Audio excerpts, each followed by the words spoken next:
Hello, hi guys! Magandang tanghali sa inyo lahat. This is Shin from Masagari Channel, a faith healer, also mata reader. So ngayong hapon na to, at ngayong tanghali na to, tignan natin ang nagsasabihin sa inyo ng ating mga gabay. So this is a weekly gabay for the month of December 22 hanggang December 28 for the sign of Pisces. So Pisces, welcome to my channel. Ano kayang messages, advices ng spirit guides ang ating masasagap for today's video? Kano naman kayang energy or kaganapan sa buhay ng mga Pisces ang ating mahagilap? So guys, this reading is a journey namang hindi lahat makaka-resonate. Kunin lamang po makaka-relate sa inyo and comment down below kung kaninong energy ang ating nasagap. And of course, don't forget to like and subscribe my channel and hit the notification bell for more videos update. And of course, maraming salamat po sa mga walang sawang pagsuporta sa aking channel, lalo na hindi nag-skip ng ads. Naway pagpalain kayo ng Diyos at may kapal, siksik liglig nag-uumapang biyayang manumbalik sa inyo. And of course, once again, happy New Year and of course, Merry Christmas to all of you guys. So, mag-ingat po kayo dyan and of course, naway blessing po ay, diba? Magkaroon kayo ng masagana at siksik liglig nag-uumapaw na blessing. So, umpisahan natin ang laban. Angel Spirit Messages give me an information, no? For the sign of Pisces. Angel Spirit Guide, please give me an information. So, magkakaroon din tayo siguro, I think so, baka mag-upload tayo ng videos, no? Para sa mga pampaswerte na papasok sa 2024. Kung paano mo siya, paano mo ma-shock yung magandang kapalaran, no? So, papasok na 2024. So, ano yung mga bagay na kailangan gawin? Ano yung mga bagay na kailangan mong ilagay, no? During the December 31, no? Pagsalubong. So, waiting tayo dyan, guys, no? And because there's a Four of Swords, so there's an information, there's a fear or something anxiety. So, ibig sabihin dito, kumbaga, sinasabi dito na kailangan mo magpahinga, no? Kumbaga, kailangan mo, huminga kahit pa paano. Kasi parang feeling ko dito, there is a pagod, kumbaga, exhausted, parang gano'n, no? Dami mong pinagdaanan this past few weeks. And this is the Sun card represent the success, no? And of course, positivities. Ang sinasabi dito na parang there's a revert, no? Maaaring magsisimula na panibagong chapter ng buhay mo ngayon. And of course, there's an information, the Knight of Cups, there's an offer, no? May parating na offer for you, Pisces. And of course, there's an Eight of Pentacles. Focus ka lang sa trabaho, negosyo, hanap buhay mo. Huwag kang papa-distract, diba? Focus, relax, kumalma. Because there is a Page of Cups na there's a listen to your intuitions na makikinig ka lagi sa iyong gut feeling, diba? So let's see what is additional messages. And because there's a Ten of Wands, so there's a lot of burden, no? Kumbaga marami kang pasanin or obligasyon or responsibilities. So ibig sabihin dito there's a hard work. Kumbaga darating yung araw na makakabangon at makakalis ka na sa situation. So let's see what is the Four of Swords.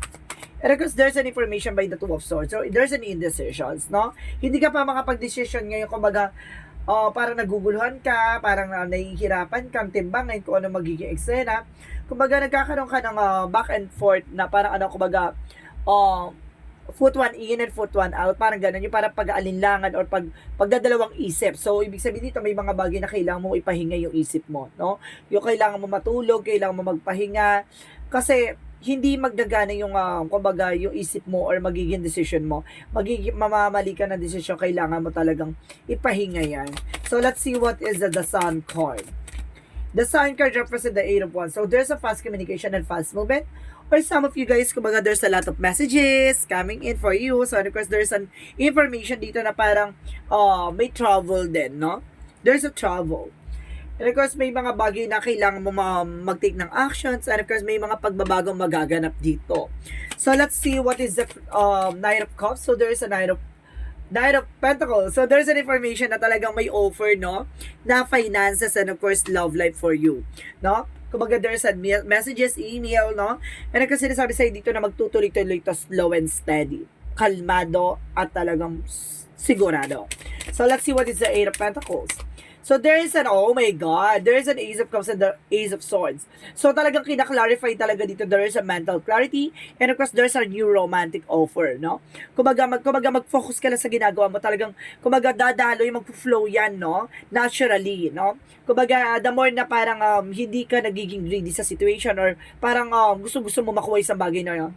No? Kumbaga, sinasabi dito na, kumbaga, ano mo yung sarili mo, kay kalma mo na, kumbaga yung mga ginagawa mo, no, with natural lang, no, hindi mo kailangan, kumbaga, madaliin, or kailangan, pilitin, no, hindi mo kailangan parang magmadali sa isang situation.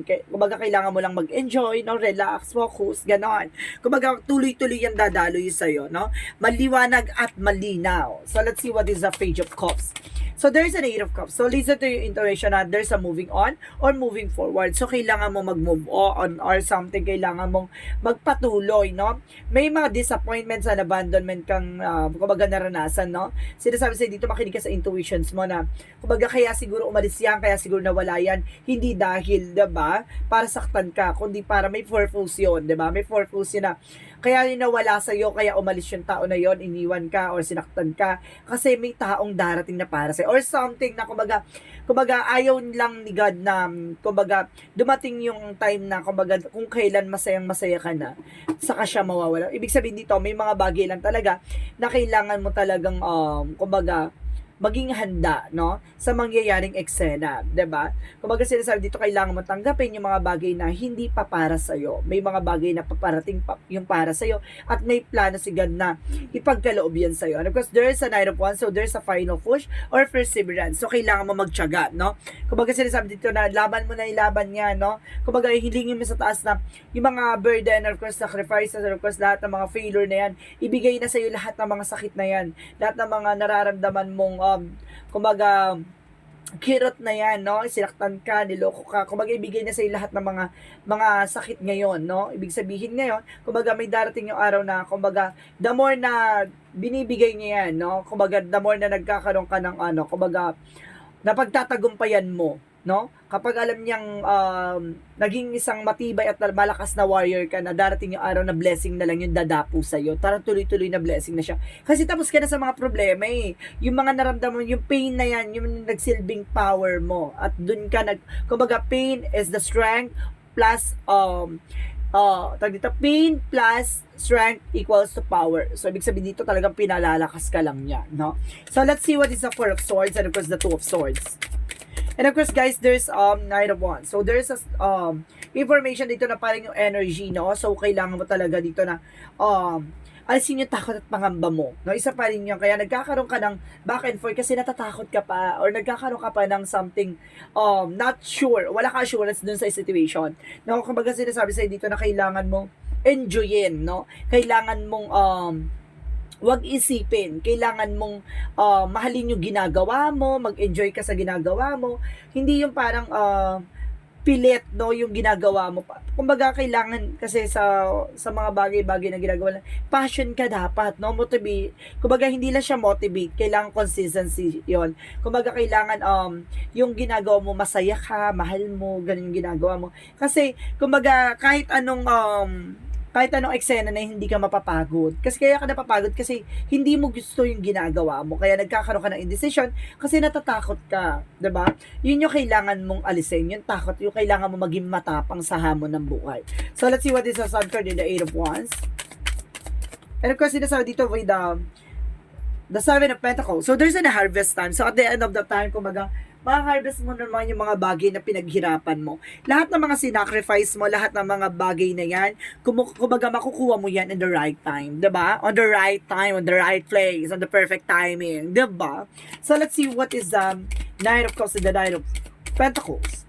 And of course, there's a the Star card. So, ibig sabihin, there's a healing and a happiness, hope, and of course, may pag-asa talaga, diba? Kumbaga, magtiwala at maniwala. 'Di ba? Kumbaga, hindi sinasabi slow and steady, pero parating na. 'Di ba? Parating na slow. Kumbaga slowly but surely. 'Di ba? May ganung atake. So let's see what is the the Eight of Pentacles and the Ace of Cups and the Ace of Swords. So there's a Page of Pentacles. So there's an investment or manifestation, no? Kailangan mo mag-invest, 'di ba? Mag-focus ka sa ginagawa mo, mag-invest ka on your own. Kasi darating yung araw na kapag mahal mo na yung sarili mo, kumbaga naka-focus ka na sa sarili mo, darating yung araw na may tao magmamahal sa'yo. Kasi alam nila kung paano mamahalin yung sarili mo, 'di ba? Paano ka mamahalin ng isang tao nang hindi mo mahal ang sarili mo? 'Di ba? Kumbaga grabe kasi magmahal ang Pisces din 'di ba? Kumbaga kahit na maubos 'yun sa kanila, 'di ba? Alang-alang sa mahal nila. So yun yung nagiging toxic na eh. So kailangan kumbaga balance, no? Mahal mo siya at mahal mo yung sarili mo, 'di ba? Kumbaga may gano kailangan maghanap kumbaga pag may dumating na tao magmamahal sa iyo, kailangan mahal niyo ang isa't isa, mahal niyo ang sarili niyo, 'di ba? Ganon. So let's see what is the Page of Cups and of course the Eight of Cups. Diba? And of course, kailangan magkaroon kayo ng plans to each and everyone. Diba? Para sa kayo dapat ang plano or may plano ka man, may plano din siya. Kumbaga, pero kang plano nyo para sa isa't isa. Ganon. And of course, there is a King of Wands. So, there is a control and stability. No? Kumbaga, it's a natural leader. Kumbaga, pagdating sa Pisces, kumbaga, advisor to or something, nagbibigay ng advices or kumbaga, it's either a trainer, no? Kumbaga, kumbaga, kaya niya mamuno or something leadership, no? So, yun yung, kumbaga, makinig ka lang sa sarili mo, no? Na i-let go mo yung mga bagay na hindi na healthy, 'di ba? Alam mo naman sa sarili mo kung ano yung mga bagay na hindi healthy. Kumbaga, minsan kasi pinipilit mo, 'di ba? May mga bagay na alam mo na yung sagot pero nagtatanga-tangahan ka. Yung ganun. And of course, there's a Ten of Pentacles. So, there's a long-term success and long-term investment. So, ibig sabihin dito magkakaroon ka ng pangmatagalan, 'di ba? Kumbaga, nag-sacrifice ka, nag-invest ka, kumbaga, nag-focus ka. So, at ano yung magiging result ng mga lahat ng mga paghihirap na ginawa mo, yung hard work na yan. So, magkakaroon ka ng long-term success and long-term investment and long-term relationship. Kasi doon palang subukan na eh. Kung marunong ka mag-manage, even sa time, no? Even sa love, even sa health, even yourself. Na kumbaga alam mo na kung paano mo i-manage. Yun yung kailangan mong matutunan. Na manage everything, diba? Kapag kaya mo nang i-manage kaya mo nang kumbaga maging balance even sa emotions mo, no? Kumbaga yon. Kumbaga basta sinasabi dito panatiliing kalmado, mag-isip, pag-isipan ng mabuti bago ka mag-take ng action. So let's see what is the outcome. Ang outcome for you guys is the Nine of Swords. So there's an anxiety and stress, no? Some of you na stress ka because of the Hermit card. So there's a soul searching or something spiritual, no? There's a spiritual dito, parang may gusto kang malaman, no? Parang sinasabi dito na parang sa sobrang pag-a-analyze mo, kumbaga sumasakit yung ulo mo, nag-stress ka. So ibig sabihin dito, kumbaga may guidance dito na para sinasabi na kailangan mo mag-meditate ng maayos, no? Wag mong pinipressure yung utak mo, no? Naisipin yung mga bagay na alam mo namang nahihirapan kang isipin yon. So ibig sabihin dito kailangan mo mag-meditate, buksan ang isip at puso mo, no? Mag-meditate, magdasal ka kasi ang kasagutan ay nasa sayo kasi mataas na analyzation mo, mataas ang realization mo, even your visions, no? Kumbaga magbibigay yun ng intuition by inner voice, ganon. Kumbaga may mga ganon na pagkakalob sa about sa spiritual. So let's see what is additional messages for career and of course trabaho, ganon. Basta pagdating sa finances. So there's King of Cups and of course there's a Queen of Wands. So there's an information dito, there's a mature and emotion person. Ibig sabihin dito itong sinasabi sa inyo na kailangan maging dedicated ka, and of course kailangan maging mature ka, and of course and also a supportive person. Kailangan kumbaga support ka rin sa sarili mo, no? And control, being a leadership, no? Because there's a Queen of Wands na sinasabi dito, there is a caring, and of course there's courage and confidence. So kailangan mo magkaroon ng parang yun yung sinasabi dito kanina na parang alisin mo yung takot at pangamba mo. Kailangan alam mo sa sarili mo, matapang ka at may paninindigan ka sa decision mo. Ganun dapat, diba? Hindi parang nagkakaroon ka ng pag-aalinlangan. Pag alam mo nagkakaroon ka ng doubt or something, fear, magdasal ka, mag-meditate ka. No? So let's see what is additional messages for the love life. For the love life, there is a Six of Cups. So some of you, there is a person coming back, no? May taong babalik. May taong babalik. Oy, there's a reunion and there's a comeback. No? There's a no comeback or there's a comeback. And because there's an information, there's an Ace of Pentacles and manifestation. Magician, no? Ibig sabihin dito may darating na tao na parang mag-offer sa'yo ng love and career. And that brings you a manifestation. May mga bagay na mamamanifest ka dito, may mga bagay na may isa sa katuparan ka. And because there's a Nine of Swords, there's some information na kumaga napapalibutan ka kasi ng toxic, no? So, ibig sabihin dito, pagdating sa love life mo, no, kumaga, it's either a relative toxic or a friend. So, ibig sabihin dito, may toxic dito na kailangan mong alisin or kailangan mong iset aside. So, let's see what is additional messages for health. For my health is the Six of Pentacles. So, ibig sabihin, there's a balance, no? And the Ace of Wands. So, there's a new beginning. Ibig sabihin dito, pagagalingin ka sa anumang uri ng karamdaman. At sinasabi dito, there's an information dito na may tutulong din sa'yo para, kumbaga, maging maayos ang iyong health, no? And kasi sinasabi sa'yo dito, magkakaroon ka ng fair fight or something na patas na eksena. At sinasabi sa'yo dito, there's a beginning and new opportunities pagdating sa health mo.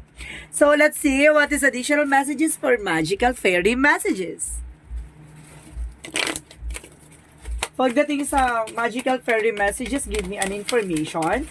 So, there's a goodbye and goodbye to the old and a hello to the new. So, ibig sabihin, ano ba gugustuhin mo? Ang bumalik siya?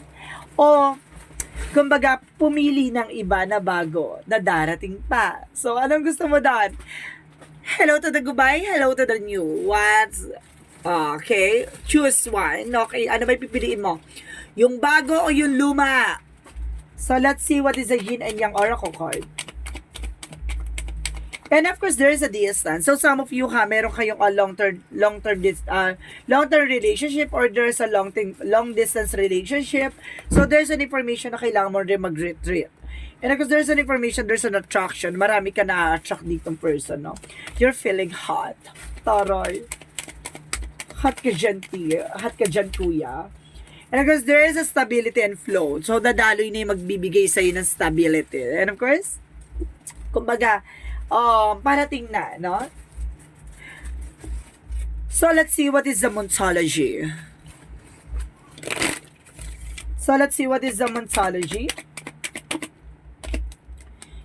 Don't let pride get in your way. So, kailangan alisin mo yung pride mo dito. Kakainin mo daw yung pride mo dito.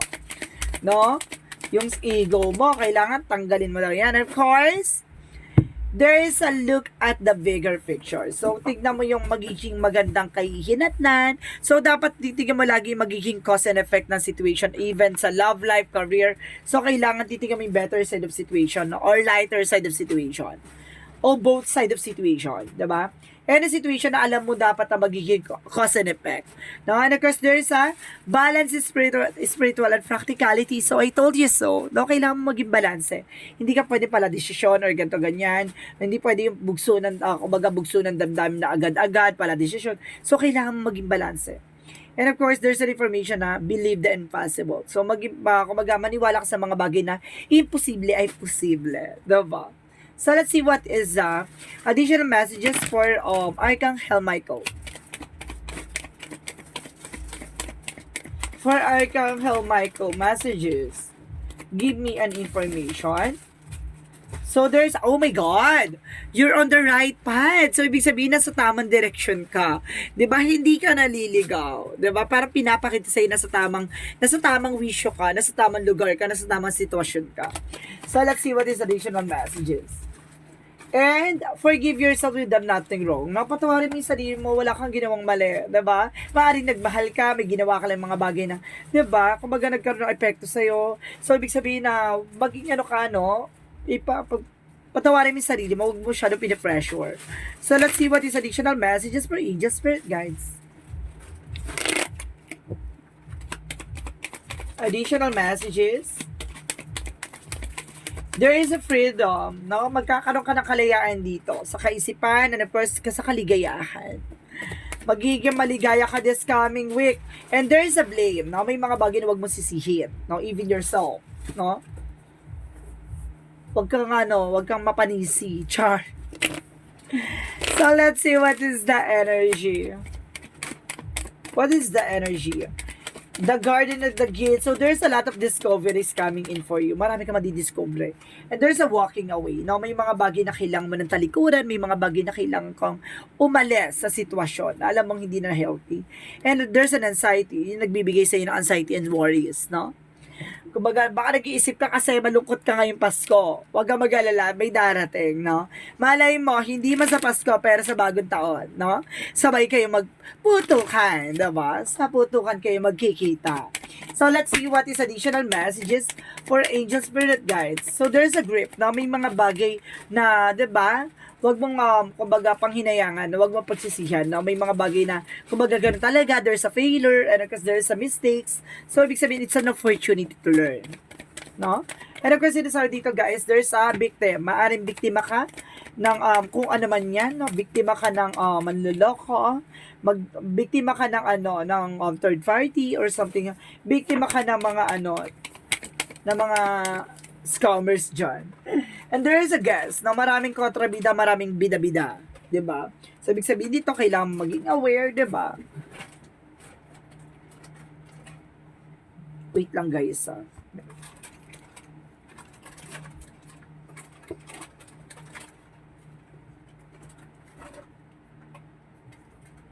Okay. So, oh my God. So, let's proceed tayo sa angels messages.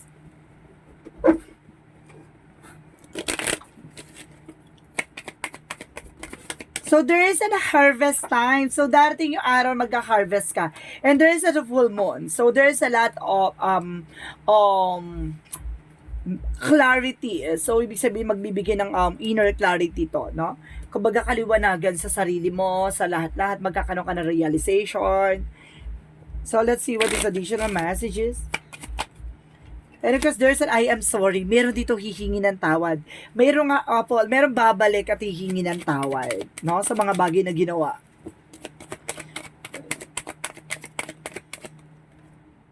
And of course, there's a lifting the veil. No? Kumbaga, there's a questioning. Maraming kang tanong sa sarili mo. Marami kang tanong, no? Kung mag-go mo ba, ile-let go mo, or kumbaga iiwasan mo ba, ilalaban mo ba, ganon. May mga bagay na ang dami mong tanong sa sarili mo, bakit ganito, bakit ganyan, nasaktan ako, ba, ganon. Charis, damang-dama. And of course, there is a crystals, no? Kumbaga, kailangan mo daw ng mga gemstone, no? Para nang sa ganon, kumbaga makatulong sa'yo for healing energy. So, let's see what is Archangel Raphael, sorry. Anong gusto sabihin sa inyo, Archangel Raphael? Additional messages for angel spirit guides. So the divine intervention, may paalala sa yung divine. Oh my God, it's either kumbaga may paalala sa iyo na may babalik, no? May babalik na tao magmamahal sa iyo, or may babalik na susubukan ka ulit linlangin, no?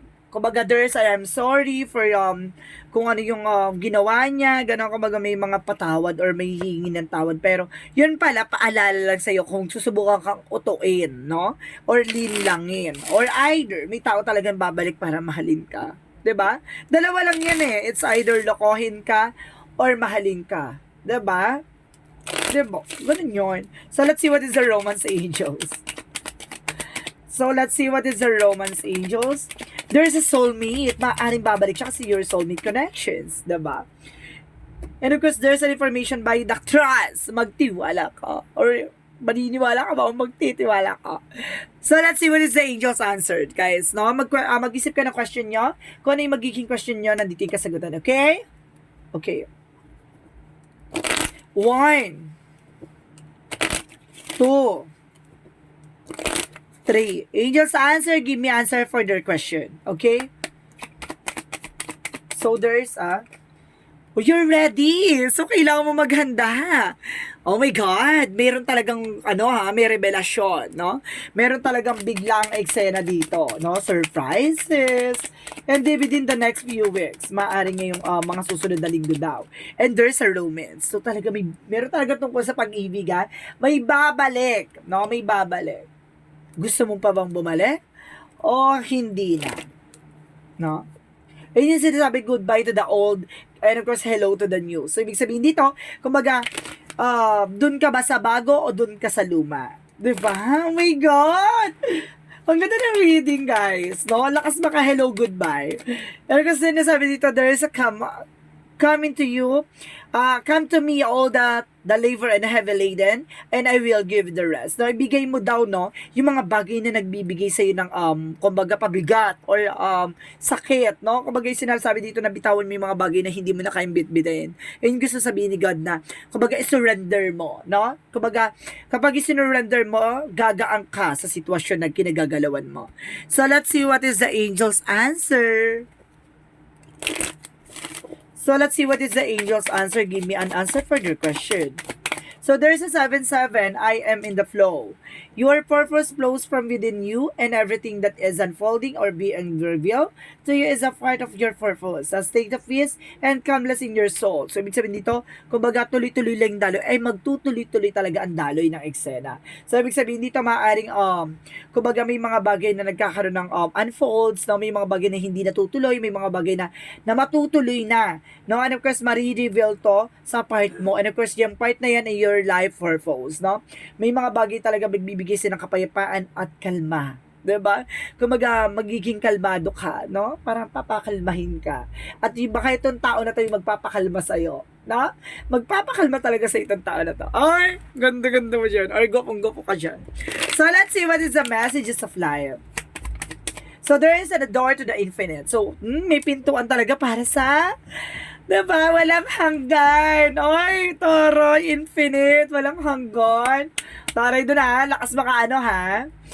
At my heart center, there is a door to that leads to the infinite today. I visit my heart center and open the door. As I enter, experiences a deep sense of serenity. And I understand that I am eternal, that I am indestructible. From here, I can see beyond my life challenges to the highest level of my existence. I know that my inner light is infinite. So see, di ba, alam mo sa sarili mo na, di ba, kung ano naman yung mga bagay na nangyayari, may mga bagay na mangyayari na hindi ka kumbaga hindi ka parang masisira ng ninuman, no? Hindi ka parang, kumbaga, mababaon sa lungkot at tighati, diba? Ng sino man. So, ibig sabihin, may mga bagay na subukan ka man nilang sirain, may mga bagay na gusto man nilang mawala ka sa sitwasyon, no? Pananatiliin talagang buo ka, 'di ba? At hindi ka nila masisira ng ganun-ganun na lang, 'di ba? Because you are indestructible, 'di ba? Kasi sinasabi sa dito, you are being gold, 'di ba? Hindi ka masisira kahit anong gawin, tunawin ka. No, baguhin ka, pananatiliin mong ikaw ay ikaw, 'di ba? Palitan ka, hindi ka nila mapapalitan kasi iba ang ikaw. There's a uniqueness. Ikaw ay ikaw. So sinasabi dito, guys, this is the weekly gabay for the month of December 22 hanggang December 28 for the sign of Pisces. So, Pisces, maraming salamat for your wonderful reading. So, once again, this is Chin Rodriguez from Maesagada Channel, a faith healer, also mata reader. Maraming salamat po, guys, sa mga walang sampung support sa aking channel, lalo-lalo na hindi nag-skip ng ads. Naway pagpalain po kayo ng Diyos at may kapal, siksik-liglig na gumapambiyay man ang balik sa inyo. And once again, this reading is a journey namang hindi lahat makaka-resonate. Kunin lamang pa makaka-relate sa inyo and comment down below kung kaninang energy ang ating nasagap. And of course, Merry Christmas and Happy New Year to all of you guys. Maraming salamat and see you in the next video. Bye-bye and babush.